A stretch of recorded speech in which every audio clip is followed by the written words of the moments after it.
वस्सलामु अला सय्यदिल मुरसलीन अम्मा बाद फ़ाऊज़ु बिल्लाहि मिनश शैतानिर रजीम बिस्मिल्लाहिर रहमानिर रहीम वला तक़ूलू लिमन युक़्तलू फ़ी सबीलिल्लाहि अमवात बल अहयाउन वलाकिन ला तशऊरून सदक़ल्लाहु मौलानाल अज़ीम व सदक़ रसूलुहुन नबियुल मतीनुल मुबीनुल अमीनुल मकीनुल मुईनुल करीम व नहनु अला ज़ालिका लमिनश शाहिदीन वश्शाकिरीन वल्हम्दुलिल्लाहि रब्बिल आलमीन। मिंबर पाक की पाकीज़ा रहल पर जलवा फरमा उलमाए ज़वील एहतराम, शोराए इज़ाम, हुफ़ाज़ एहतशाम, हाज़रीन बज़्म, अज़ीज़ दोस्तों, नौजवान साथियों, बुजुर्गों, इस्लामी रिश्ते की इज़्ज़त माँ पाकीज़ा मुक़द्दस माँ बहनों, अस्सलामु अलैकुम व रहमतुल्लाहि व बरकातुहू। वालेकुम अस्सलाम व रहमतुल्लाहि व बरकातुहू। आइए हम और आप निहायती अदब और एहतराम के साथ अपनी और सारी कायनात के मरकज़ अक़ीदत रहमत आलम नय्यर आलम फ़ख्र दो आलम नूर मुजस्सम अहमद मुजतबा मोहम्मद मुस्तफ़ा सल्लल्लाहु अलैहि वसल्लम की बारगाह में अपनी ग़ुलामी का सबूत पेश करें। निहायती अदब और एहतराम के साथ दुरूद पाक पढ़ें। अल्लाहुम्मा सल्लि अला सय्यदना मौलाना मौलाना मुहम्मदिन बारिक वसल्लम सलातुन व सलामुन अलैका सय्यदी या रसूलल्लाह सल्लल्लाहु तआला अलैहि व आलिहि वसल्लम।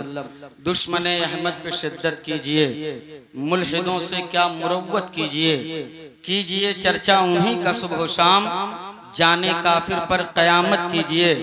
हश्र तक डालेंगे हम पैदाइश मौला की धूम, मिसले फारस नजद के किले गिराते जाएंगे। खाक हो जाएं अदू जलकर मगर हम तो रजा, दम में जब तक दम है जिक्र उनका सुनाते जाएंगे। बड़ी देर से आप तमामी हजरात उलमा अहले सुन्नत का खिताब और शोरा इकराम से नातो मनक़बत के अशार सुन रहे हैं।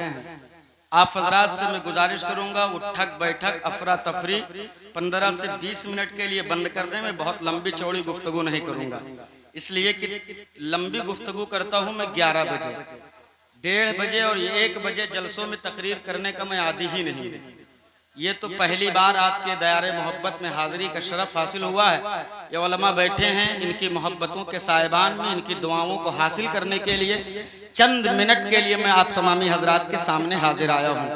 अगर सुनने का मूड है और नातो मनक़बत तो आप बड़ा अच्छा सुनते हैं। आप तकरीर कैसी सुनते हैं मुझे नहीं पता, पहली बार आया हूँ। आप सुन करके मुझे बताइएगा कि आप कैसा सुनते हैं, मगर शर्त यह है कि शुरू के 10 मिनट आप मुझे संभालोगे। संभालेंगे ना इंशाअल्लाह? सब मिलके बोलो, संभालेंगे ना इंशाअल्लाह? 10 मिनट आप मुझे संभालो। आपको कितना संभालना है यह फैसला हो जाएगा। अब एक मर्तबा दोनों हाथों को उठाएं, सीने की ताकत का इस्तेमाल करके कहें लब्बैक या हुसैन। पूरी जिंदगी के साथ बोल दो लब्बैक या हुसैन। सुभान अल्लाह। मुझसे कबल भाई शान मोहम्मद इस्माइली साहब ने, भाई मलाक इस्माइली साहब ने, हजरत अल्लामा कारी सगीर साहब किबला ने बड़े बेहतरीन अंदाज में नातो मनक़बत के अशार आप तमामी हजरात के सामने पेश किए हैं। और मेरे बड़े भाई हामिद अशरफी साहब किबला माशाअल्लाह मैं देख रहा हूं कि बड़ी कम उम्री है, लेकिन आप अपना किरदार और तेवर ऐसा पेश कर रहे हैं जैसे लग रहा हो 50 साल का तजर्बा इनके पास रखा हुआ है। सुभान अल्लाह, है ना? बड़ी अच्छी निजामत फरमा रहे हैं। मेरे बाद इंशाअल्लाह एक कलाम होगा जिसे हम भी सुनेंगे, आप भी सुनेंगे इंशाअल्लाह। सुनेंगे ना इंशाअल्लाह? जाकिर अशरफी साहब किबला तशरीफ रखते हैं। मैं अपनी गुफ्तगू का आगाज करूं, इजाजत है? सुनेंगे ना? मचल के बोले सुभान अल्लाह। हो सके तो लाइए दोनों जहां मीजान में, हो सके तो लाइए दोनों जहां मीजान में। मैंने एक सजदा ज़मीने करबला से ले लिया, और ऐ करबला की ज़मीन उस एहसान को न भूल, ऐ करबला की ज़मीन उस एहसान को न भूल। तड़पी है तुझ पे लाश जिगर गोशे बुतूल। और एक शेर में पे आपके सामने पढ़ रहा हूं, जरा सुन करके बताइएगा। माल जब इस्लाम ने बांटा तो अक्सर निकले, माल जब इस्लाम ने बांटा तो अक्सर निकले, खून जब इस्लाम ने मांगा तो 72 निकले। खून जब इस्लाम ने मांगा तो 72 निकले। और एक शेर जो अहले तशय्युअ के मुंह पर तमाचा है, मत सुन करके बताइएगा, लहद के कह दो या हुसैन। ऐसे नहीं, जिंदगी से कह दो या हुसैन। हमारे जिस्म से मातम की बू नहीं आती। हाय हाय हमारे जिस्म से मातम की बू नहीं आती। हम अपने दिल में 72 गुलाब रखते हैं। हाय हाय हाय हाय वाह गुलाब रखते हैं। वाह वाह वाह वाह वाह। बड़ी खुशनसीबी आप हजरात लेके आए पैसा। अगर हम पैसे पकड़ेंगे तो तकरीर कब करेंगे? और ऐसा मत कीजिएगा कि आप लाना बंद कर दें। उसको लेके आइए, बड़ी जरूरत है उसकी। मचल कर बोले सुभान अल्लाह, लाके यहीं रख दे और हलहक के बोले या हुसैन। ऐसे नहीं, आप लोग बहुत ज्यादा कंजूसी कर रहे हो, हम बहुत देर से देख रहे हैं। हाँ, ये बताओ कमेटी वाले बेचारे जलसा करें, चंदा करें, दुनिया के तमाम मेहनतों मशक्कत कमेटी वाले करें, नजराना कमेटी वाले दें, सुभान अल्लाह कमेटी वाले बोले, नारा कमेटी वाले लगाएं, तो भैया आप क्या करने आए हो? थोड़ा आप भी चुप्पी तोड़ो, लहक के बोलो या हुसैन। अब जरा हुसैन आजम की अजमत मुलाहिजा करें। मैं बस अपने गुफ्तगू का आगाज कर रहा हूँ, लंबी चौड़ी तमहीद बांध करके। मैं वक्त को जाया नहीं करना चाहता। मैं मुबारकबाद पेश करता हूँ इन कमेटी वालों को। कसम खुदा की, जहां जहां मैं जवानों की कमेटी देखता हूं ना, मेरा सर फख्र से बुलंद हो जाता है। इसलिए कि जब इन जवानों के चमकते हुए चेहरे को बातिल कौमें देखती हैं तो अपना सर दीवार से टकराकर खुदकुशी करने पर मजबूर हो जाते हैं। और दुनिया ये कहने पर मजबूर होती है कि जब हुसैन के गुलामों के जज्बे का ये आलम है तो मदीने वाले का आलम क्या होगा? कसम खुदा की। और यहीं से हमें एक पैगाम मिलता है कि मेरा इस्लाम अभी मरा नहीं है। मेरा इस्लाम कल भी जिंदा था, आज भी जिंदा है और सुबह कयामत तक जिंदा रहेगा। सब मिलके बोलो, सुबह कयामत तक जिंदा रहेगा। जिंदा रहेगा। मैं हुसैन की अजमत बयान करने चल रहा हूँ। विलादत की घड़ी पर चंद साअत पर थोड़ी सी नजर डाल लें। बच्चे तेरे घर में भी पैदा होते हैं, बच्चे मेरे घर में भी पैदा होते हैं, मगर पैदा होने का अंदाज अलग अलग होता है। मचल के बोलो सुभान अल्लाह। तेरे मेरे घर में बच्चा पैदा हो तो हम और आप इंतजार करते हैं, मगर एक बच्चा पैदा हो रहा है मदीने में। इंतजार कौन कर रहा है? कमेटी वालों सुनो, इंतजार कौन कर रहा है? शमसुद्दुहा इंतजार कर रहा है, बदरुद्दुजा इंतजार कर रहे हैं, मालिके हरदो सरा इंतजार कर रहे हैं। अब आलमे इंतजार मुलाहिजा कीजिएगा हमें। इंतजार का आलम यह है कि मेरे मुस्तफा इसे पंजों के बल खड़े हो जाते हैं और मस्जिद नबवी के दीवार के उस पार देखते हैं, कोई आ क्यों नहीं रहा है। एक एक जुमला सुनिएगा। मैं वो खतीब नहीं हूं कि हाथ उठाओ, झूमो, कूदो, लोटो, लेटो, कुछ नहीं, बस सुन के बताइएगा। मुस्तफा इंतजार कर रहे हैं, आका देख रहे हैं, कोई आ क्यों नहीं रहा है, कोई खबर क्यों नहीं ला रहा है। इतने में रसूलुल्लाह की चची सैयदा उम्मुल फजल का गुजर हुआ। देखते हैं कि भतीजा किसी चीज का शिद्दत से इंतजार कर रहे हैं। बारगाहे नबी व नबूवत में पहुंची, अर्ज करती हैं या रसूलल्लाह, माथे की लकीरें बता रही हैं किसी चीज का शिद्दत से इंतजार है। ताजदारे अंबिया बोल पड़े, चची हाँ इंतजार तो कर रहा हूँ। बोली किस चीज का इंतजार है? आका आप हमें बताएं। मदीने के दाता इरशाद फरमाते हैं, आमना के चांद बोल पड़े हैं, ए चची मेरा इल्म कहता है आज मेरी बेटी फातिमा के घर एक बेटा आना चाहिए, एक बेटा आना चाहिए। मगर ये चची मैं एक मर्द हूँ, मेरी बेटी फातिमा एक औरत है। एक मर्द एक औरत से कैसे पूछे कि तेरा बच्चा कब आएगा? जरा आप जाएं, औरत होकर औरत से औरत के अंदाज में पूछें तुम्हारा बच्चा कब आएगा। अब हरदयाल पुरवा वालों तकरीर सुन के बताइएगा। कसम खुदा की मुसलमानों, इमाम हुसैन के बचपने और विलादत का जब ये आलम है तो आपके शहादत का आलम क्या होगा। गई हजरत उम्मुल फजल सैयदा खातून जन्नत के दरवाजे पर दाखिल होती है घर के अंदर। क्या देखती हैं?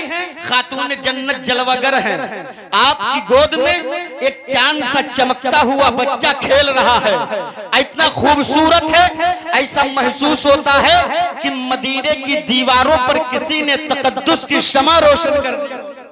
ऐसा लगता है कि आज मदीने के जर्रात ताबनाक महसूस हो रहे हैं। लेकिन अब यहाँ से तवज्जो से सुनिएगा, हजरत उम्मुल फजल गई हैं, हजरत फातिमा की गोद में बेटे को खेलते देखा है, इशारे और किनाये में गुफ्तगू करने लगा हूँ। मेरी माँ बहनें बैठी हैं, अदब का लिहाज जरूरी है। सैयदा उम्मुल फजल कहती हैं, जैसे मैं अंदर दाखिल हुई मामलात पे नजर पड़े तो हैरत में आ गई। मैंने कहा ए उम्मुल फजल, क्या तुमने देखा जो हैरत आ गई? हजरत सैयदा उम्मुल फजल कहती है, दुनिया की जब कोई औरत बच्चा जन्म देती है तो कुछ पानी पहले आता है, कुछ बाद में आता है, कुछ खून पहले आता है, कुछ बाद में आता है, कुछ नजासत पहले आती है, कुछ बाद में आती है। मगर फातिमा के घर में गई, फातिमा ने बच्चे को जन्म भी दिया है, न पानी नजर आ रहा है, न खून नजर है, न नजासत है, न गलाजत है, न रुतूबत है, न किसी गंदी आमेजिश की कोई है, दूर दूर तक कोई निशानी है। उम्मुल फजल कहती है, ए बेटी फातिमा, दुनिया की जब औरत बच्चा जन्म देती है, फितरत इंसानी ये है कि वो 1.25 महीने तक कुरान नहीं पढ़ सकती, वो 1.25 महीने तक नमाज नहीं पढ़ सकती, पानी और खून का आना शर्त है। लेकिन बेटी मैं देख रही हूँ, तूने बच्चे को जन्म दिया है, न पहले पानी न बाद में पानी, न पहले खून न बाद में खून। तो सैयदा बोल पड़ी, दादी जान हैरत में इतना परेशान न हो, अरे मेरा मकाम तो ये है कि मैंने बच्चे को जन्म भी दिया है और गुस्ल करके मैंने नमाज भी अदा कर ली है। अल्लाहु अकबर, या रसूल अल्लाह, वाह वाह वाह वाह, या हुसैन, या हुसैन। ऐसे नहीं, थोड़ी जिंदगी से बोल दो ना, या हुसैन। आखिरी जुमले पर मैं सबकी शिरकत चाहता हूँ, मचल कर कह दो या हुसैन। भागी मुस्तफा की बारगाह में, या रसूल अल्लाह गजब हो गया, आका बिल्कुल गजब हो गया। मदीने वाले मुस्तफा फरमाते, हुआ क्या चची? कहा या रसूल अल्लाह उसूल आपने बताया है, ज़ाब्ता आपने समझाया है। दुनिया की जब कोई औरत बच्चा जन्म देगी तो पहले भी खून आएगा, बाद में खून आएगा, पहले भी गलाजत और नजासत होगी, बाद में भी होगी, पहले भी पानी होगा, बाद में भी पानी होगा। आका आपकी बेटी फातिमा ने एक बच्चे को जन्म दिया है, ए मेरे मुस्तफा, न पहले पानी है, न बाद में पानी है, न पहले खून है, न बाद में खून है। अब नबी का जवाब मुलाहिजा फरमाओ, हर दयाल प्रवा के गयूर मुसलमानों, मेरे नबी मस्जिद नबवी के सहन में घूम रहे हैं। आका ने एक फूल के पौधे से एक फूल तोड़ा है और फूल तोड़कर मदीने के मुस्तफा फरमाते हैं, ये चची ये क्या है? हजरत सैयदा उम्मुल फजल कहती है ये फूल है। आका फरमाते कहां से तोड़ा? या रसूल अल्लाह इस पेड़ से तोड़ा है। आका फरमाते ये चची जब ये फूल खिलता है तो क्या पहले भी पानी होता है, बाद में भी पानी होता है? उम्मुल फजल कहती है नहीं नहीं, बल्कि नजर देखती रहती है, शाखे गुल पे तबस्सुम आता है, कली गुलजार बनकर खिल जाती है। मेरे नबी इरशाद फरमाते हैं, ओ चची फिर जमाने को बता दो कि जब दुनिया की डाली में फूल खिले तो न पहले पानी न बाद में पानी, आज तो जन्नत की डाली में फूल खिला है, न पहले पानी न बाद में पानी है। लहक के बोलो या हुसैन, ऐसा नहीं जिंदगी से बोल दो या हुसैन। ये चची जमाने को बता दो, जब दुनिया की डाली में फूल खिले तो पहले भी पानी बाद में भी पानी, आज तो जन्नत की डाली में फूल खिला है, न पहले पानी है न बाद में पानी है। सारी कायनात को आगाह कर दो, नबी भी पाक है, अली भी पाक है, फातिमा भी पाक है, उनके घर में आने वाला मेरा बेटा हुसैन भी पाक है। बरेली का दूल्हा बोल पड़ा, या रसूल अल्लाह तेरी नस्ल पाक में है, बच्चा बच्चा नूर का, तू है ऐने नूर, तेरा सब घराना नूर का। लहक के बोलो या हुसैन। इसलिए ना बोलो कि मौलाना राजी हो जाए, इसलिए बोलो कि मदीने के सरकार राजी हो जाए। इसलिए हमारी रजा में कुछ रखा हो न रखा हो, लेकिन हुजूर अगर राजी नहीं है तो यकीन जानो ना दुनिया में कामयाबी मिल सकती है, ना उक़बा में कामयाबी मिल सकती है। सब कुछ मदीने वाले सरकार के ही करम पर फैसला होना है। आप थक गए हैं क्या? थके तो नहीं हैं। मैं भी तकरीर शुरू कर रहा हूँ। हाँ, ज्यादा देर में नहीं बोलूंगा। मुझे ये हुक्म दिया गया था कि आप हजरात, आप जो है हजरत थोड़ा सा इस्लाह मुआशरा पर भी पहलू इख्तियार कर लेना है ना। हाँ, तो मैं कोशिश कर रहा हूँ, मैं अपने ही जो है मिशन की तरफ आ रहा हूं, मगर आप भी अपना मिशन दिखाएं, मचल कर बोले या हुसैन। ऐसे नहीं, जिंदगी से बोल दो ना या हुसैन। हाँ, अब सुनिए, गरीब नवाज कहते शाह अस्तु हुसैन, बादशाह अस्तु हुसैन, दीन अस्तु हुसैन, दी पनाह अस्तु हुसैन। वही हुसैन शाह भी है, वही हुसैन बादशाह भी हैं, वही हुसैन दीन भी हैं, वही हुसैन दीन की पनाह भी हैं। हरदयाल पुरवा वालों, एक आदमी कितने मनसब पर रह सकता है? एक आदमी या तो प्रधान रह सकता है या कोटेदार, एक आदमी या तो विधायक रख सकता है या तो मंत्री, एक आदमी मुख्यमंत्री हो सकता है या प्रधानमंत्री, एक आदमी इंस्पेक्टर हो सकता है या कलेक्टर हो सकता है। अगर कोई कहे मैं इंस्पेक्टर और कलेक्टर दोनों हूं, समझ लो झूठा है।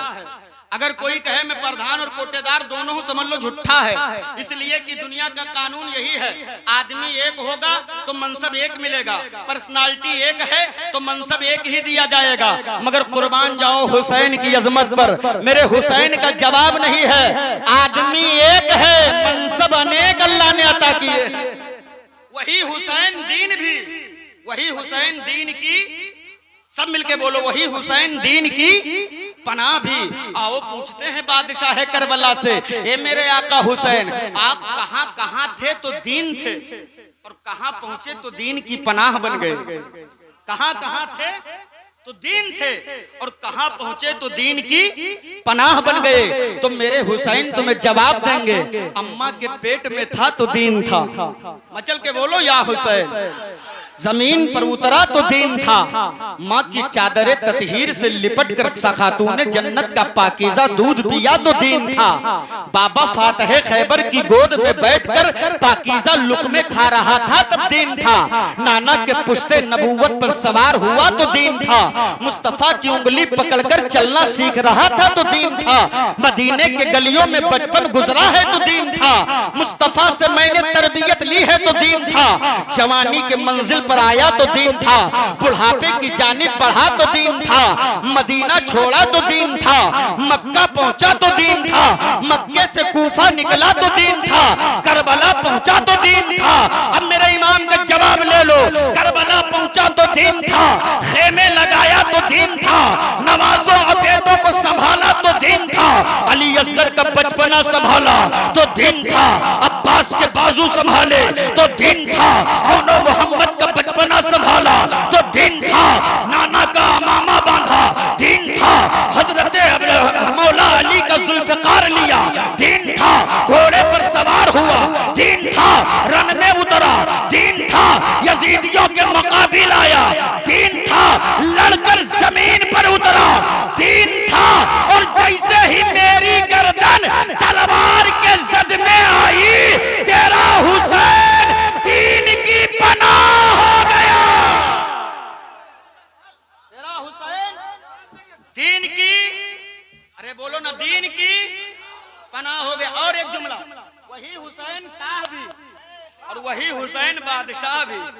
अब जरा तवज्जो से सुनिएगा। अच्छा एक बात बताओ, करबला में मुकाबले में कितने आए थे? आए 22,000। कितने? सब मिलके बोलो कितने?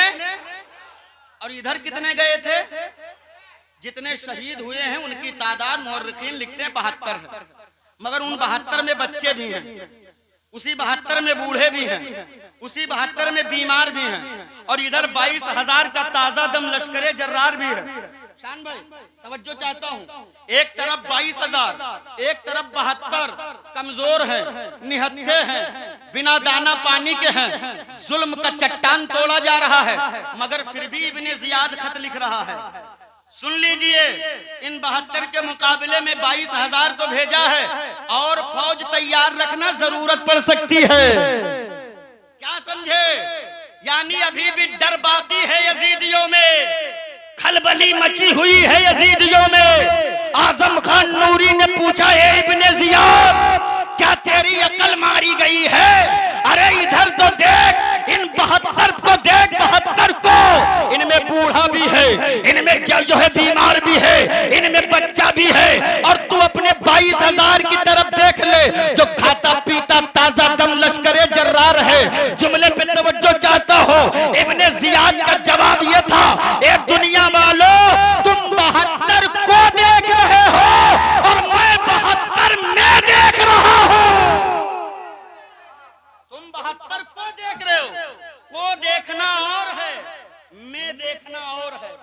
नजदियों ने मुस्तफा के हाथ को देखा तो लिख दिया नबी किसी चीज के मालिको मुख्तार ने, और आला हजरत ने हाथ मुस्तफा के हाथ में देखा तो मेरे आला हजरत ने लिख दिया मालिको मुख्तार हैं वो पास कुछ रखते नहीं, दो जहां की नेमतें हैं उनके खाली हाथ में। क्या कहता है इब्ने जियाद, तुम 72 को देख रहे हो, मैं 72 में देख रहा हूं कि इन्हीं 72 में कोई आया है जो मुस्तफा के पुष्ट की सवारी करके आया है, कोई आया है जो मुस्तफा की जबान चूस कर आया है, कोई आया है जो अली के हाथों से लुकमा खा के आया है, कोई आया है जो खातूने जन्नत का दूध पी कर आया है। अरे वो 72 को देखने वालों 72 में देख लो, एक एक शेर 1000 फौज पर भारी नजर आता है। ये हुसैनियों की अजमत है। लेकिन मैं तुमसे पूछना चाहता हूँ, जितने लोग हुसैनी हो हाथ उठा के बता दो, कह दो लब्बैक क्या हुसैन, ये हमारी कौम हुसैनी है हजरत। अब मैं यहीं से अपने मौजू को पलट रहा हूँ और इनके पास आने की कोशिश कर रहा हूँ। इसलिए बातें तो बहुत करनी थी, लेकिन वक्त मिलता तो किया जाता, फिर मौका दीजिएगा इंशाअल्लाह होगी। लेकिन जो जरूरी है वो मैं तुम्हारे दरमियान रख दूं, रखूं, इजाजत है? सब हुसैनी है ना, अल्हम्दुलिल्लाह, है ना? लेकिन अफसोस सद अफसोस, दावे हमारे हैं लेकिन दावे सब खोखले हैं। बोलो है कि नहीं है खोखले? सर पे टोपी भी है, जबान पे नारा भी है, मगर दिल में वो मजबूती नहीं है।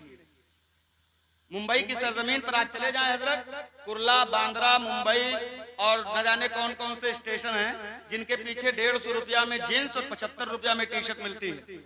मिलती है कि नहीं मिलती?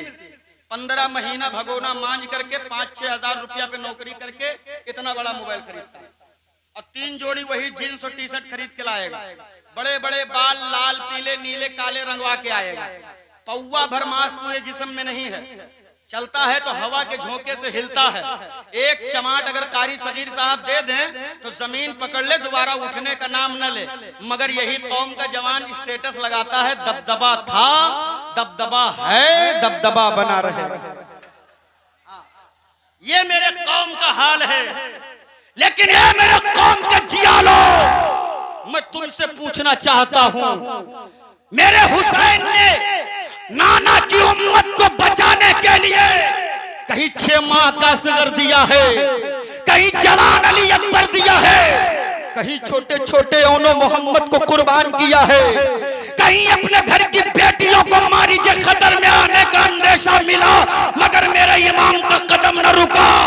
लेकिन अफसोस सद अफसोस, दिल के फफोले जल उठे सीने की दाग से, इस घर को आग लग गई घर के चिराग से।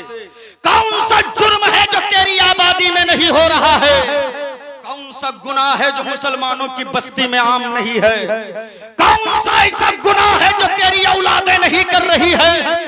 ताश के पत्ते तेरे बेटों के हाथ में है, शराब के प्याले तेरी औलादों के हाथ में है, वहशियाओं के मुजरों पर पैसा तेरी औलादें लुटाती नजर आ रही है। फिर कहते हो मौलाना दुनिया हमारी इज्जत नहीं करती, जमाना हमारा वकार नहीं समझता, ये दुनिया वाले हमें इज्जत नहीं देते। उलमा की मौजूदगी में नूरी एक जुमला कह रहा है, ये हर दयाल पुरवा और गिरदो नवाज से आए हुए जिंदा दिल मुसलमानों, इज्जत किसी रंडी के ठुमके में नहीं है, इज्जत तो हसनैन के नाना की चौखट पर है। अगर लेना है तो आप पलट कर झुका दे सर को और कह दे या रसूल अल्लाह मैं मुजरिम हूँ आका, मुझे साथ ले लो कि रास्ते में है जा बजा खाने वाला। मगर अफसोस अफसोस सद अफसोस, कहाँ है मेरा माशरा? जैसे आसमान की दुनिया पर जो है मुहर्रम का चांद निकलता है, वो हुसैनी निकलते हैं, लेके तलवार नहीं। अगर लोहे की तलवार मिली तो लकड़ी ही की बनवा के लेके निकल लेता। हाँ, लॉकडाउन जब लगा हजरत, जब गवर्नमेंट ने मस्जिदों और सारी धर्मशालाओं पर उसने जो है पाबंदी लगा, तो हमारे कौम के जवानों को मैंने कहते हुए तोड़ो ताला, नमाज तो पढ़े जी जुमा के, चाहे तलवार के साये में पढ़े। हाँ, और जैसे ही फिर से आजाद हुआ, यही तलवार के साये में पढ़ने वाले न जाने कहां गायब। कहां हो तुम? कौन सी गफलत के चादर तले दबे हो, कौन सी नींद सो रहे हो, कहां खोए हो। क्या दिया था हुसैन ने बचाकर तुम्हें, क्या अता किया था तुम्हें, जो दिया था कहां गायब कर दिए हो। दुनिया कहां तुझे लाकर छोड़ रही है, तूने देखा। अरे जमाना तेरी नस्लों को देखकर आतंकवाद कह रहा है, दुनिया तेरे बेटों को दहशतगर्द बता रही है। जमाना तुझे अमन का बागी करार दे रहा है, बागी, और तुम हो कि हड्डी खोरी में मुब्तला हो। जितनी बड़ी पतेली गोश्त की चढ़ी है उतने बड़ा मुसलमान, जितना बड़ा गोश्त का दस्तरखान उतना बड़ा ईमान वाला। मगर ये हर दयालपुरवा के जिंदा दिल मुसलमानों, इस्लाम को हड्डी खोरी से दुनिया को न पहचानवाओ, इसलिए कि मेरा इस्लाम इतना कमजोर नहीं है। इस्लाम कभी बोटियों से नहीं पहचाना गया, इस्लाम को मुस्तफा की सूखी रोटियों से पहचाना गया। मगर अफसोस अफसोस, तुम तो शराब पीकर नालियों में लौटने के लिए लगता है बने हो। तेरी औलादें शराब पीकर नाली में लौट रही हैं, लौट। ऐसे दुनिया ने तुझे आतंकवादी का ठप्पा नहीं दिया है, ऐसे जमाने ने तेरे सीने पर दहशतगर्दी की मोहर नहीं लगाई है। जब देखा है कि इनका रिश्ता मदीने वाले से नहीं बचा है, सिर्फ गोश्त का लोथड़ा डालो, ये कुत्तों की तरह लड़ पड़ेंगे। जब तेरी हड्डी खोरी को दुनिया ने देखा, तब दुनिया ने भांप लिया ये हुसैनी नहीं हो सकते। इसलिए हुसैनी हड्डी के लिए नहीं लड़ा करता है। कौन सा जुर्म है जो तेरी आबादी में नहीं है, कौन सा पाप है जो मुसलमान नहीं कर रहा है। कटोरा लेकर जहेज के नाम पर भीख मांगने वालों, अपने बेटों को बुलेट और अपाची और फोर व्हीलर के नाम पर बेचने वालों, कल कयामत के दिन मौला ज़ैनुल आबिदीन का सामना होगा। अगर तेरे गिरेबान को पकड़कर मेरे आका ज़ैनुल आबिदीन ने तुझसे पूछ लिया कि बता, करबला का मंजर तूने तो नहीं देखा, लेकिन मैंने अपने निगाहों से खड़े होकर सब देखा है। जब मेरे बाबा हुसैन की गोद में 6 माह के असगर का गला छेदा गया है, जब जवान अली अकबर के जो है लाशर टाप को घोड़ों के टापों से रौंदाया गया है, जब नबी के नूरे नजर के सीने से बर्छी और बर्छी के साथ कलेजा बाहर आया है, जब अब्बास के बाजुओं को उनके तन से जुदा किया गया है, जब सैयदा सकीना के फूल जैसे चेहरे पर जालिमों के तमाचे पड़े हैं, जब सैयदा ज़ैनब के सर से चादर तदहीर खींची गई है, ये सारी कुर्बानियां क्यों हुई है? तो करबला का एक एक जर्रा जवाब देता है, ये बच्चों को इसलिए कटाया गया, ये बेटियों को जालिमों के हवाले इसलिए किया गया ताकि नाना की उम्मत की इज्जत की हिफाजत हो सके, ताकि तेरे कौम के बेटियों का वकार सलामत रह सके।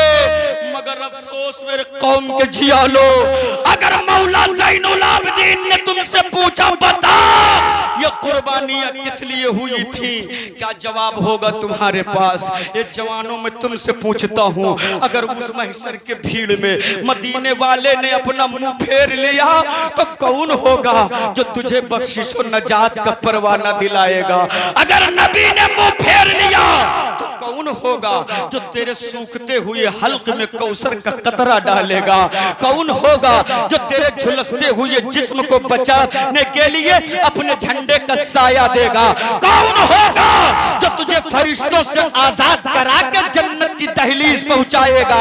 ऐ हर दयालपुरवा के जिंदा दिल मुसलमानों, बरेली का इमाम आज भी हमें यह पैगाम दे रहा है, अगर दुनिया और आखिरत में कामयाब होना चाहते हो तो आज लो उनकी पनाह, आज मदद मांग उनसे, फिर न मानेंगे कयामत में अगर मान गए।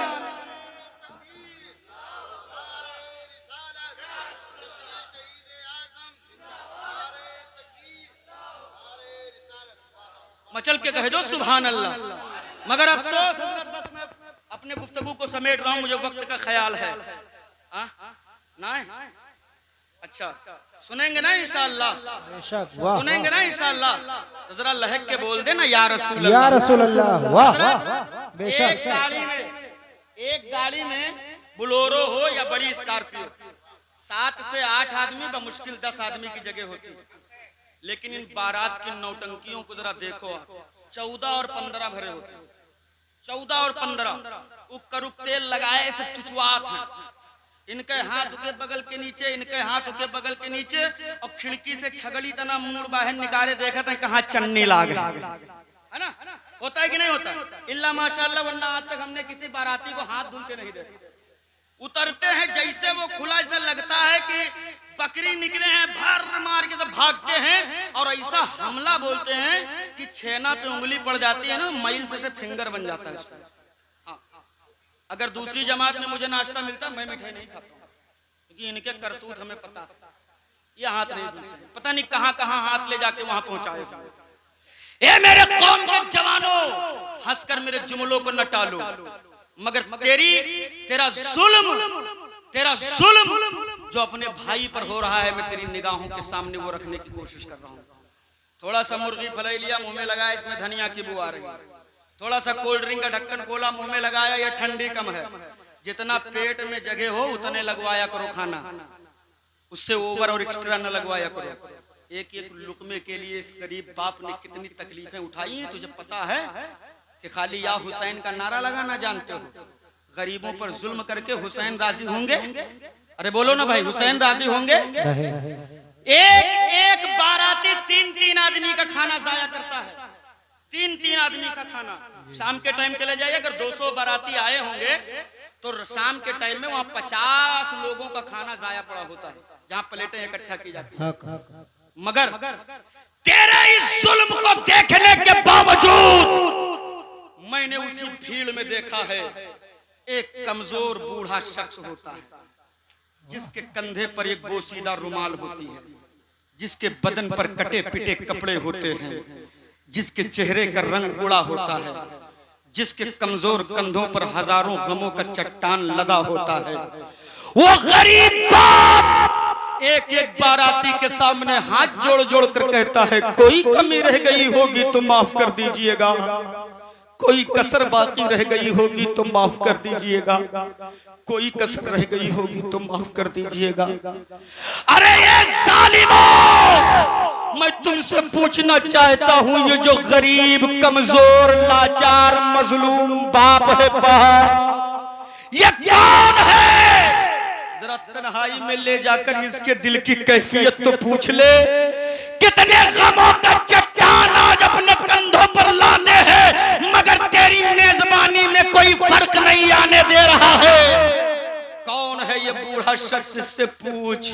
अरे ये वो है जो आज अपनी जिंदगी की जमा पूंजी तेरे हवाले कर रहा है। ये वो है जो आज अपने कलेजे का टुकड़ा तेरे हवाले करने जा रहा है।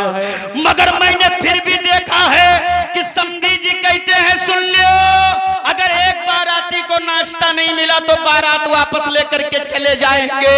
अरे जरा सोच तो सही, जब तेरा ये जुल्म किसी गरीब पर होता होगा तो मेरे मौला हुसैन के दिल को कितनी चोट पहुंचती होगी। क्या कहते होंगे अपने नाना से, नाना देख लो, इसी उम्मत को बचाने के लिए मैंने बेटे कटवाए हैं, इसी उम्मत को बचाने के लिए असगर को दे दिया था, इसी उम्मत को बचाने के लिए हजरत सकीना के गालों पे तमाचे पड़वाए हैं, इसी उम्मत को बचाने के लिए खातून जन्नत की बेटियों को जानवरों के नंगी पीठ पर बैठने दिया। नाना, यही उम्मत है जो आज जहेज के नाम पर बेटा बेचती नजर आ रही है। यह वो उम्मत है जो आज पेट भरने के नाम पर गरीबों पे जुल्म कर रही है। ए हर दयाल प्रवाद के जिंदा दिल मुसलमानों, अगर मदीने वाले को तकलीफ पहुंची तो न दुनिया में तुम खुशहाल हो सकते हो, न हुक्म में खुशहाल हो सकते हो। अरे अगर तू यकीनन हलाली है और तेरे खून में मुस्तफा के मोहब्बत की जर्रा बराबर रमक बाकी है, तो किसी गरीब बाप के कंधे पर हाथ रखकर कह दे, तेरे कमजोर कंधे पर 5 बेटियों का बोझ है, अल्लाह ने मुझे बेटों की नेमत से नवाजा है, दौलत की फिक्र तू न करना, तेरी एक बेटी मेरे घर की जीनत बनेगी। अल्लाह के इज्जत की कसम हुसैन के सदके में बोल रहा हो, जिस दिन तूने किसी गरीब की बेटी को झोपड़ी से उठाकर अपने महलों की रानी बनाया। खुदा वहदहू ला शरीक की कसम खा के कहता हूँ, अरे वो बेटी तेरे चौखट के अंदर कदम बाद में रखेगी।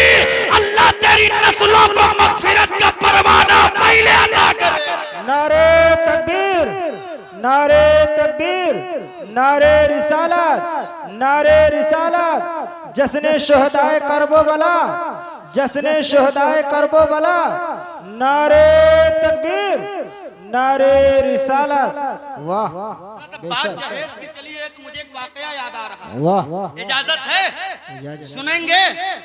अगर सीने में दिल है ना तो लहक के कह दो या हुसैन, या हुसैन। ऐसे नहीं और जिंदगी से कह दो या हुसैन, या हुसैन। सुन लो हजरत, मेरी मुलाकात एक बूढ़े शख्स से हुई। मई जून की गर्मी कितनी खतरनाक होती है, और इस बार तो धूप ने बिल्कुल अपनी कयामत का इजहार कर दिया। किया है कि नहीं किया?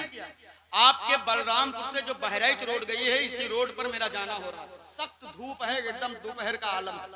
मैंने देखा कि रोड के किनारे एक बूढ़े बुजुर्ग जो टोकरे में गोमती पान गुटखा रख करके बेच रहे हैं। सख्त धूप है मगर सर पे छतरी भी नहीं, किसी चीज का साया भी नहीं। धूप में बैठे और एक बॉक्स में पानी के कुछ पाउच रखकर बेच रहे हैं। मेरे दिल ने कहा कि इनके पास रुकना चाहिए।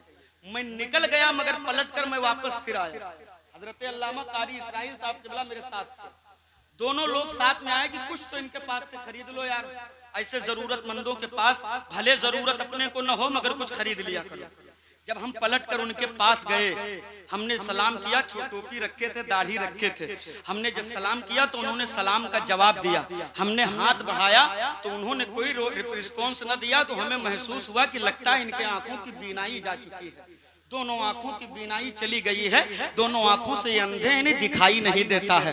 हमने अपने हाथों को उनके हाथों में टच किया तो फौरन उन्होंने हाथ बढ़ा करके हमसे मुसाफा किया। हमसे कहा खैरियत से हैं? हमने कहा अल्हम्दुलिल्लाह। जब मैंने बात किया तो उनको लगा ये कोई मौलाना है।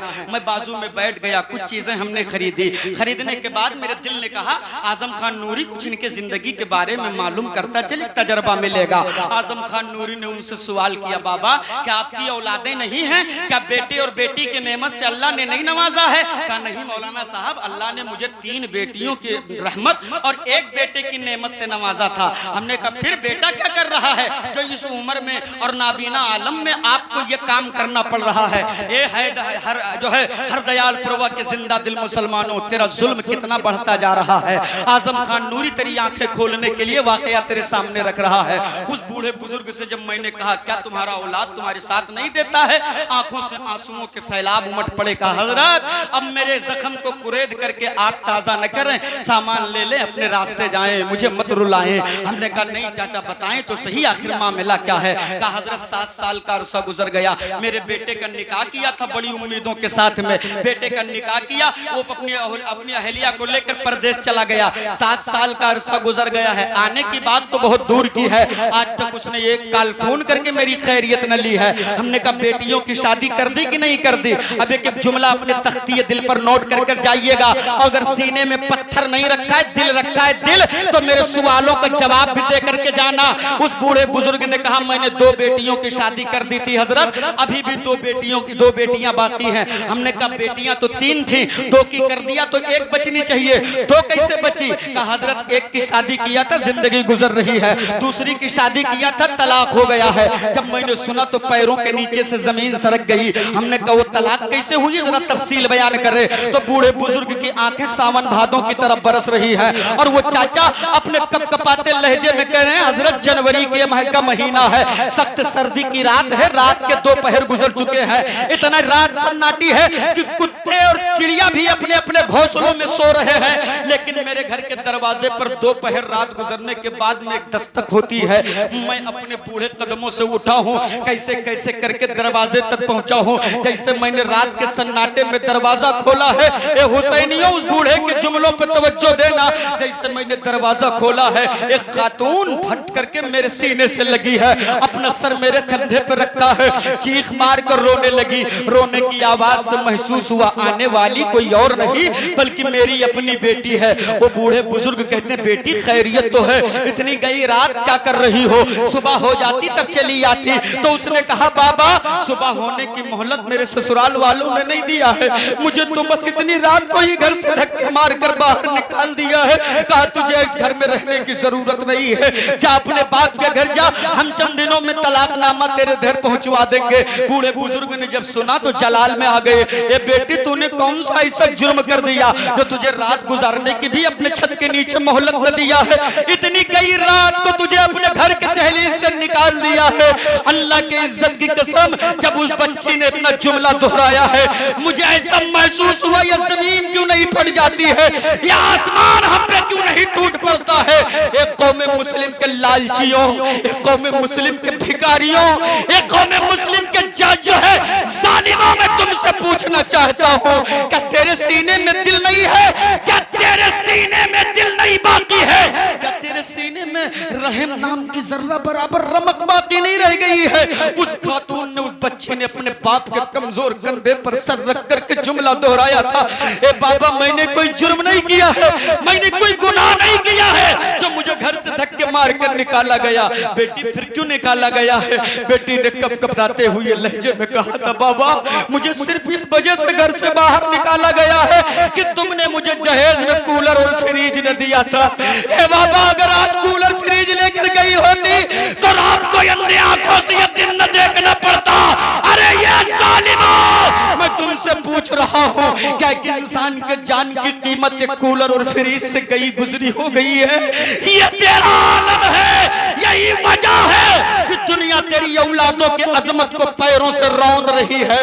यही वजह है कि जमाना तुझे बिल्कुल खातिर में नहीं ला रहा है। अगर चाहते हो जमाने में अपना दबदबा कायम कर लो तो उठो और अपने किरदार से दुनिया वालों को बता दो, ये जमाने वालों, हमें आंखें दिखाने की कोशिश न करो, इसलिए कि हमारा आलम यह है कि हम अपना मेयार जमाने से जुदा रखते हैं। हम तो महबूब भी महबूबे खुदा रखते हैं। वाह वाह वाह वाह वाह वाह वाह, नारे तकबीर, नारे रिसालत, जिक्रे शोहदाए करबला कॉन्फ्रेंस, जिंदाबाद जिंदाबाद। अगर अफसोस मुहर्रम आए तो तुमसे बड़ा कोई हुसैनी नहीं है। तुम समझते हो एक महीना नारा लगा लेने से हमारा ईमान बड़ा मजबूत हो जाएगा? मैं इनकार नहीं करता कि नारा न लगाओ, मैं इस बात का बिल्कुल जो है मुखालिफ नहीं कि लंगर न करो, लेकिन करबला के इमाम ने करबला के तपते हुए मैदान से हमें पैगाम क्या दिया, उस पैगाम पे अमल बोलो, करना चाहिए कि नहीं करना चाहिए? एक मर्तबा लहक के कह दो, या हुसैन। ऐसा नहीं, थोड़ी जिंदगी से कह दो, या हुसैन। अफसोस, ये मेरा माशरा है, इनके चमकते चेहरों ने किसी जमाने में दुनिया को ये कहने पर मजबूर किया था, दस्त तो दस्त है दरिया भी न छोड़े हमें, बहरे जुल्मात में दौड़ा दिए घोड़े हमें। लेकिन आज दुनिया ने तुझे अपने जूतों की नोक पे रखा है, तेरी औलादों के बाजुओं पर थर्मामीटर लगाकर रिसर्च चल रहा है। क्या है मुसलमान, कितना है मुसलमान, कितनी कुव्वत और ताकत बची है ईमान वालों के पेटों में, कितनी हरारत बची है इस्लाम के शहजादों में। मगर इस्लाम का शहजादा क्या कर रहा है? डीजे के पीछे रुमाल उड़ाकर नाचने में मशगूल है। सही है कि गलत है? अच्छी बात हो रही है। एक शादी में 7-7 रात डीजे बाज कर और वहाँ वैश्याएं नचाई जाती हैं, और इमाम की तनख्वाह 6000 से 7000 कह दो तो लगता है कि उनके गले पे छुरी रखी है। मैं वो खतीब नहीं हूँ कि हाथ उठाओ जन्नत की चाबी लो घर का। जन्नत न मेरे बाप की है ना आपके बाप की, जन्नत रसूल पाक की है। हुजूर राजी होंगे तब मिलेगी, मेरी अपनी गारंटी नहीं है, मैं तुमको कहां से दिलाऊं। हाँ, बस इतना है कि उलमाए इकराम के दुआओं का समर लेकर मैं निकलता हूँ। जन्नत तो नहीं बांट पाता हूँ, लेकिन कनपट्टी की मैल जरूर साफ करके जाता हूँ। और मुझे इस बात की फिक्र नहीं है कि आप मुझे दोबारा बुलाएं ना बुलाएं। रज़्ज़ाक़ मेरा परवरदिगार आलम है, वो रोजी का मालिक है, आप नहीं मालिक हैं। मेरा रब खिलाता है, मैं खाता हूँ, और उसी की जात पर भरोसा है। और मैं आला हजरत की जबान में बस इतना कहता रहता हूँ कि तेरे टुकड़ों पे पले, गैर की ठोकर पे न डाल, छिड़कियां खाए कहां छोड़ के सदका दे। वाह वाह वाह वाह वाह वाह, बस ये मेरा ईमान है और ये मेरा अकीदा है। अब लहक के कह दो या हुसैन, ऐसे नहीं थोड़ी जिंदगी पेश करके कह दो या हुसैन। अब हजरत बस आखिरी पैगाम माँ बहनों के नाम कर दो, क्योंकि ये बहुत देर से बैठी है, इन तक कोई पैगाम शायद नहीं पहुंचाया गया। सुबह उठ के ये कमेटी वालों से शिकायत कर सकती हैं कि सबने तो अपने मतलब की चीज ले ली, हमें कुछ नहीं सुनाया। हम करें तो क्या करें। ये मेरी कौम की बेटियां हैं, मैं तुम्हारी दुआओं का तलबगार हूँ, किसी का भाई हूँ, किसी का बेटा हूँ। ऐ मेरी कौम की बेटियों, ए इस्लाम की शहजादियों, अगर आप इस मुगालते की दुनिया में जी रही हो कि मैं सिर्फ एक औरत हूँ, शरीयत का कानून सिर्फ मर्दों पर लागू है, तो ये बिल्कुल आप गलत फहमी में हैं। शरीयत का कानून जितना मर्द पर लागू उतना औरत। अरे बोलो ना भाई, लागू है कि नहीं लागू? ये समझते हैं हमारा काम है बनाना, खिलाना, बच्चे पालना, झाड़ू करना, घर के अंदर सफाई रखना, ये हमारा काम है, इसके अलावा हमारा कोई काम नहीं। तो नमाज कौन पढ़ेगा, रोजा कौन रखेगा, हज कौन करेगा, ज़कात कौन देगा? भाई आपके कब्र में आपके शौहर नहीं जाएंगे सोने, और ना आपके ससुर जाएंगे, ना आपके अब्बा जाएंगे। आपके कब्र में आपको उतरना पड़ेगा और अपने अमाल का जवाब भी आप ही को देना पड़ेगा कि नहीं? और अगर आप समझती हो मैं सिर्फ एक औरत हूं, तो इस मुगालते की दुनिया से निकलो बाहर, क्योंकि जब तुम सिर्फ एक औरत थी, ये दुनिया तुम्हें कोई इज्जत नहीं देती थी। अरे कोई क्या देता, अपना सगा बाप अपने हाथों से जिंदा जमीन में तुम्हें दफन कर देता था। अपना सगा बेटा गले में रस्सी डालकर बाजार में बेच देता था। अपना सगा भाई बहनों के साथ नाजायज रिश्ते कायम कर लेता था। ये था तेरा हाल।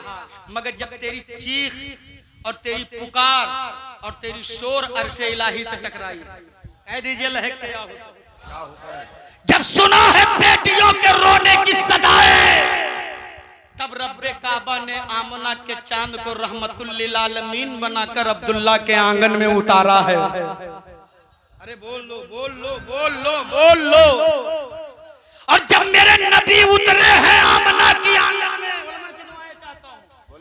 जब उतरे हैं मेरे मुस्तफा आमना की गोद में, सिसकती बेटियों की आहें जब आला हुजूर के कानों से टकराई हैं, जब बेटियों के रोने की सदाएं मेरे मुस्तफा की गोशे रहमत से टकराई हैं, तब मदीने के ताजदार ने फारान की चोटी को हक को सदाकत का मिंबर बनाया है, और कुफ्र की ताबूत पर आखिरी कील ठोककर मदीने वाले ने बता दिया दुनिया वालों, बेटियों को हिकारत की निगाह से न देखो, इनका मर्तबा बुलंद है। अगर बीवी है तो शौहर के लिए मोहब्बत है, अगर बेटी है तो माँ बाप के लिए रहमत है, अगर बहन है तो भाई के लिए नेमत है, और अगर माँ है तो अपनी औलादों के लिए जन्नत होती है। वाह वाह वाह वाह वाह वाह वाह वाह वाह। बहुत अच्छा हज़रत, जौने अम्मा के कदम के नीचे जन्नत, जरा सुनिए उस अम्मा का हाल। मेरे नबी क्या फरमाते, जन्नत अर्शे आज़म के ऊपर था, मैंने वहां से खींचा और माओं के कदमों के नीचे रख दिया। इतना बड़ा एजाज दे दिया शहजादियों तुम्हें, पूरी जन्नत अल्लाह ने कदम के नीचे रख दिया। अब जो उन्हें अम्मा के कदम के नीचे जन्नत, वो अम्मा का हाल सुनो। इतना बड़ा मोबाइल अपन जन्नत लइका पूरी दोपहरी खटिया पर उल्ले, सिवाय खुराफात के कुछ नहीं। ये फलाने का गाना है, ढकाने का गाना, ये गुजराती, ये मराठी, ये बिहारी, ये न जाने ये का। और तमन्ना ये है कि गोद में पलने वाला बच्चा मैदान का गाजी बन जाए, मस्जिद का नमाजी बन जाए, बहुत अच्छी बात, बैतुल्लाह का हाजी बन जाए। गलत फहमी की शिकार हो, तेरी औलादें ऐसे फरमा बरदार नहीं होंगी। अगर यकीन न हो तो पलट कर उन पाकीज़ा माओं का किरदार देख लो, जिनके पेशानियों में सजदों की तड़प है, जिनके किरदार में खातून जन्नत का किरदार है, जिनके तरीके में सैयदा ज़ैनब का तरीका शामिल है, जिनकी सुबह की आगाज कुरान की तिलावत से हो रही है। तो जब वो पाकीज़ा माएं अपने पाक कोख से किसी पाक बेटे को जन्म देती है, तो वो बच्चा जमाने का नचनिया नहीं होता है, बल्कि कुरान की बरकत से उन्हीं बेटों में से कोई सलाहुद्दीन अय्यूबी होता है, तो कोई सैयद सालार मसूद गाजी होता है। वाह वाह वाह वाह वाह वाह वाह वाह वाह वाह वाह। नारे तकबीर, नारे रिसालत, लहक के बोलो, ऐसे नहीं जिंदगी से बोल दो। हाँ, खुराफातें न किया करो मेरी कौम की बेटी, तुमसे ही कौम के बच्चों का मुस्तकबिल बाकी रहना है। अल्लाह के हबीब फरमाते हैं, बच्चे की जिंदगी की पहली यूनिवर्सिटी अम्मा की गोद है, पहला मदरसा अम्मा की, पहला कॉलेज अम्मा की, जो तरबियत, जो इल्म अपने बच्चे को अपने गोद में दोगी, पूरी जिंदगी बच्चा उसी पर चलेगा। अब बचपने में नचनिया दिखाई हो तो बड़ा होकर खुद भी नाच रहा है, पूरे मोहल्ले को नचा रहा है। नचा रहा है कि नहीं नचा रहा है?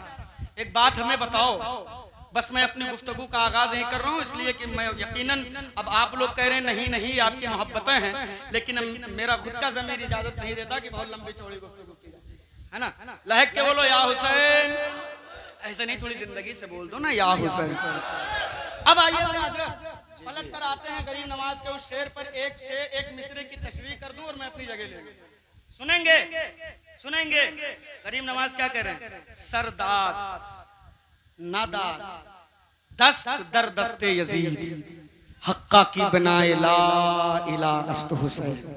क्या कह, सर दे दिया मगर यजीद के हाथ में अपना हाथ नहीं दिया। अरे बोलो ना, अपना हाथ नहीं दिया।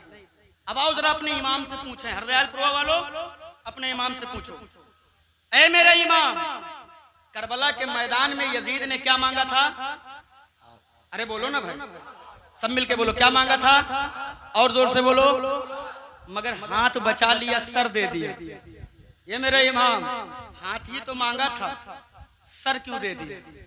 हाथ दे देते तो अली असगर का बचपना बच जाता, अली अकबर की जवानी बच जाती, कासिम का हुस्न न लूटा जाता, औनो मोहम्मद के बचपन को न तड़पाया जाता, अब्बास जैसे जाबाज के बाजुओं को न तन से जुदा किया जाता। ए मेरा इमाम, हाथ क्यों बचा लिया, सर क्यों दे दिया? तो मैं बस एक छोटी सी मिसाल देकर इस बात को समझा दूं। एक इंसान जब बेहतरीन घर बनवाना चाहता है तो सबसे पहले राबता किससे करता है? इंजीनियर से। किससे करता है? सब मिलके बोलो, किससे करता है? इंजीनियर से। तो इंजीनियर क्या करता है? जमीन की जांच करके फिर जमीन का माप लेकर कागज के टुकड़े पर एक नक्शा तैयार करता है। बोलो देता है कि नहीं देता? समझकर बयान, बहुत जबरदस्त जुमला दे रहा हूँ। हाँ, ये कारी इमलाक साहब किबला तशरीफ रखते हैं, मुल्क हिंदुस्तान के कमोबेश अक्सर गोशों में इनसे हमारी मुलाकात होती रहती है। आप इनसे पूछें कि जितने आसानी से तकरीर में आज यहाँ किए दे रहा हूँ, मैं करता वर्ता नहीं हूँ, बहुत ज्यादा मैं मजमे से साथ लेता हूँ तब तकरीर करता हूँ। अब जरा सुनने का मूड है तो बोल के बताओ या हुसैन। क्या बना के देता है? नक्शा। किस पे? कागज के टुकड़े पर। और कागज के टुकड़े को राज मिस्त्री, ये मैं बहुत कोशिश, मैं किसी अपने खिताबत के परिवार को किसी के दी हुई खैरात पे पलने की इजाजत में बिल्कुल नहीं देता। मैं खुद ताजा मवाद के हिरनियों का शिकार करता हूँ, खुद भी ताजा गोश्त खाता हूँ, आपको भी खिलाता हूँ। मैं कोई रटी रटाई पिटी पिटाई वाली मामला मेरे पास नहीं कि बटन चालू कर दो तो चालू, जब बंद करो तो बंद, है ना? हाँ, आप बोलेंगे तो याद आता रहेगा, या मतलब तकरीर मुझे याद आती रहेगी, मैं करता जाऊंगा। मचल के बोलो या हुसैन। क्या बना के देता है? नक्शा। और राज मिस्त्री को बुलाता है, जिसको दीवार की चुनाई करनी है, उसे बुलाकर इंजीनियर समझा देता है। इंजीनियर बताता है, मिस्त्री सुनो, ये नक्शा है, ये कागज का टुकड़ा है, सबसे पहले तो ये इसकी हिफाजत है, इसलिए अगर ये गायब हो गया तो घर फिर याद रखना तरतीब से नहीं बन पाएगा, घर तरतीब से नहीं बन पाएगा, इसका ख्याल रखना, इसे गायब ना होने देना। अब इंजीनियर बताता है, अब गौर से इस नक्शे को देख लो, ये पिलर है, ये विंडो है, ये दरवाजा है, ये खिड़की है, ये हॉस्टल है, ये गेस्ट रूम है, ये बाथरूम है, ये खाने का है, ये नहाने का है, ये उठने का है, ये बैठने का है। मिस्त्री कहता है, इंजीनियर कहता है, मिस्त्री साहब आप इस पर्चे को न गायब होने देना, वरना घर का उसूल गायब हो जाएगा। अब पलट कर पूछो मेरे इमाम से, ए इमाम हाथ क्यों बचा लिया, सर क्यों दे दिया? तो मेरा इमाम जवाब देता है, अरे बचपन में नाना ने मुझसे फरमाया था, हुसैन करबला जाकर तुझे दीन के इमारत को तामीर करना है, और मेरे मुस्तफा ने दीन की इमारत का नक्शा इसी हथेली में दिया था। ऐसे नहीं जिस क्या बात है, क्या बात है, वो आप लहक के बोल दो या हुसैन। इसी हथेली ने दिया था और बता दिया था, बेटा हुसैन ये दीन है, ये दीन है, इसकी हिफाजत करना, इसे मत गायब होने देना, इसे गलत लोगों के हत्थे मत चढ़ने देना। और मेरे बेटे हुसैन, दीन की इमारत का नक्शा तुझे समझा दूं, इसी नक्शे को गौर से देख लो। ये नमाज है, ये रोजा है, ये हज है, ये ज़कात है, ये खैरात है, ये सदाकत है, ये अदालत है, ये दयानत है, ये तरीकत है, ये शरीयत है। ये हुसैन, इसे बचा लेना। तो मेरा इमाम जवाब देता है, नाना अगर कुंभा लुटाना पड़े तो लुटा दूंगा, मगर अपना हाथ किसी बातिल के हाथ नहीं आने दूंगा। वाह वाह वाह वाह वाह वाह वाह वाह वाह, नारे तकबीर, नारे रिसालत, जिक्र शोहदाए करबला कॉन्फ्रेंस। बहुत अच्छी बात, बहुत बड़ी बात। एक बात चलते चलते जहन में आ गई। चलिए ठीक है, इमाम हुसैन की शहादत हुई, सुनेंगे ना सर? इमाम हुसैन की शहादत हुई। आपकी शहादत के बाद उलमा बैठे, इनसे पूछो, मुर्रिखीन लिखते हैं कि हुसैन की शहादत के बाद करबला में किसी की शहादत नहीं हुई। तो पता ये चलता है वो सब सिर्फ हुसैन के खून के प्यासे थे। यही तो पता चला, वो सब हुसैन के। तो आओ अपने आका हुसैन से जरा हम गुलाम बनकर पूछ लेते हैं, ये मेरे आका हुसैन, जब यजीद आप ही का सर चाह रहा था तो अली असगर क्यों दे दिया? अली अकबर क्यों दे दिया? छोटे छोटे औनो मोहम्मद क्यों दे दिया? अब्बास को क्यों कटवा दिया? अपनी गर्दन देकर के खानदान बचा लेते, कुंभा लुटाने की क्या जरूरत? तो पलट कर आओ उसी मिस्त्री के पास, ले चलो मिस्त्री के पास। देखा कि हमारे कारी सगीर साहब केवला मकान की तामीर करवा रहे हैं। बड़ी मशक्कतों से पैसा इकट्ठा किया, 8 रुपया का एक ईंटा बैठा है, खरीद के लेकर आए हैं। मिस्त्री को लगाया, वो दीवार की चुनाई कर रहा है। शान भाई सुनिएगा, मिस्त्री को लगाया, दीवार की चुनाई कर रहा है। हजरत कुर्सी लगाए बैठे, सब देख रहे हैं। मिस्त्री थोड़ी दूर दीवार की चुनाई करता है। अब आपको जुमला याद है, अली असगर क्यों? लहक के बोलो, अली अकबर क्यों, अब्बास क्यों, औनो मोहम्मद क्यों? ये आपको समझाने की कोशिश। इनकी गर्दनें क्यों कटवाई गई हैं करबला में? छोटे छोटे बच्चों को क्यों दिया गया है करबला में? देखा हजरत बैठे देख रहे हैं कि मिस्त्री